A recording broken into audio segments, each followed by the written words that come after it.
surreal moment for me. I'm just going to soak in it for a second.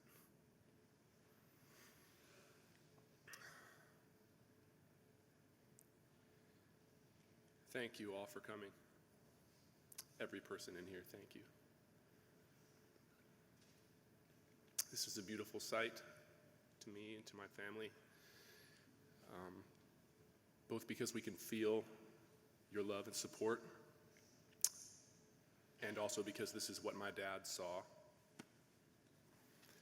almost every Sunday for 13 years in Burbank and 24 years here. This is wonderful for me to look at. My dad loved to preach. He loved the Jesus that he preached about, and he loved the people that he preached to. So I'm going to preach. I got like a 10-point sermon. You can find the outline in your book.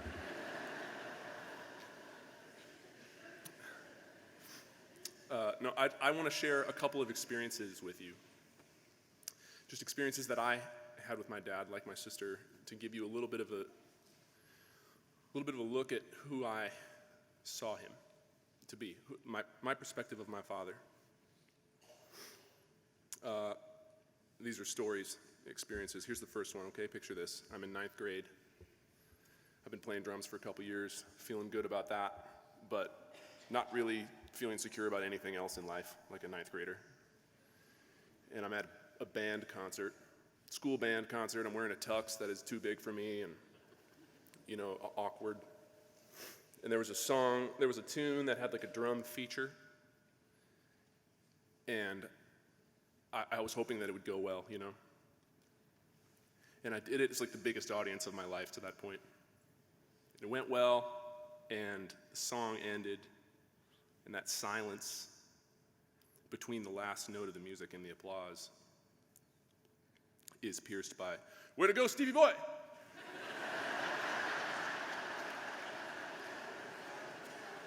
It's like, oh man.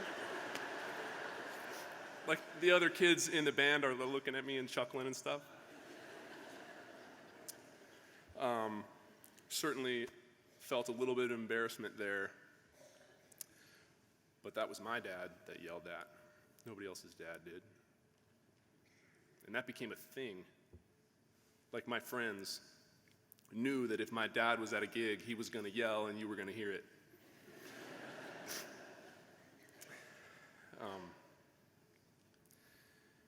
He never stopped cheering for me.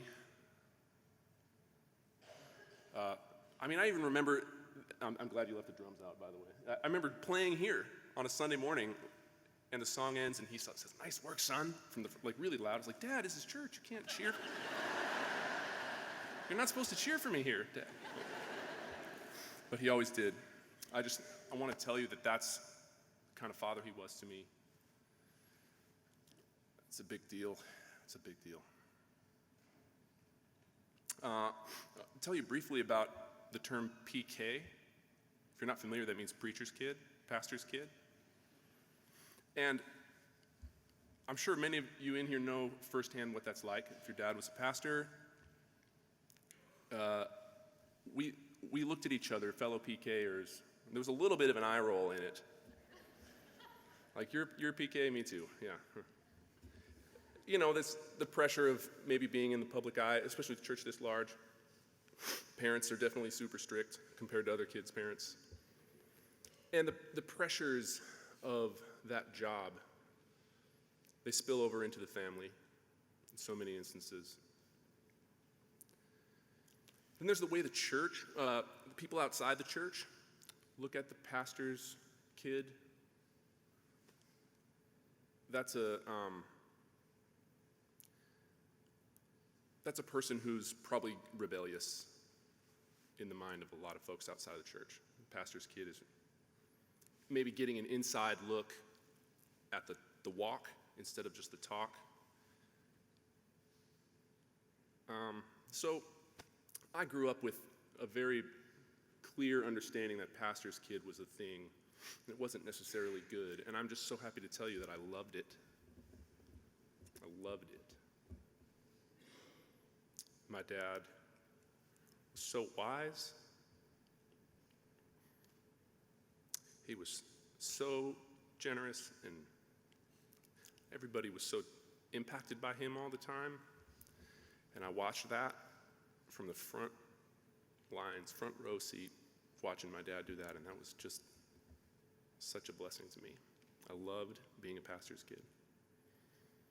I want you to know that. Last thing, my name is the same as his. And that's not an experience that everybody gets in life in general, you know? And when I was younger, I thought that was maybe kind of a little silly and maybe annoying. My mom would yell for, like, Steve, and I'd say, what? And she'd say, no, Steve won. Like, oh. Same thing would happen when people would call. I had fun messing with people. Oh, this is him. This is Steve Gould. Go ahead and tell me what you want to tell me.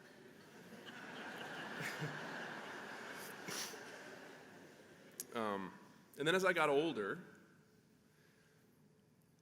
I started realizing how many people loved and respected my dad. Because I would go places and I would tell them my name and they would say, is your dad a pastor? Yeah, he is. I love your father. He's a good man. That happened to me a lot. It's pretty nice, actually. My father's reputation preceding me in that way. It was as if they were giving to me all of the respect and honor that they felt for him just because of my name.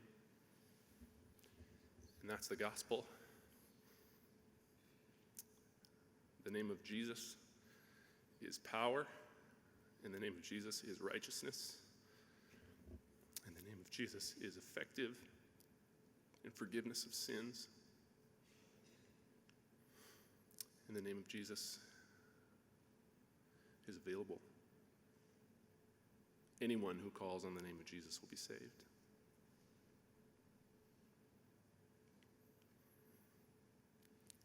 I'm thankful to be Steve Gould II.